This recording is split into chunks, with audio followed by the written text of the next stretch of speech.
আলা করে একটা ব্লগার আছে না, যে মনে করো রোজ ভিডিও বানাই হুজুরকে নিয়ে দে ভাই, ওদিকে অনেকটা ভিডিওতে দেখি বুঝছো।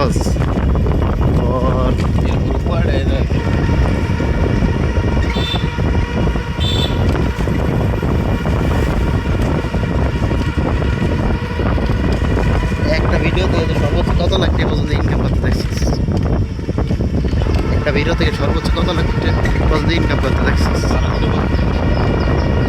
আমার ভিডিওতে একটা ভিডিওতে কত করে ইনকাম হয়েছে জানাস?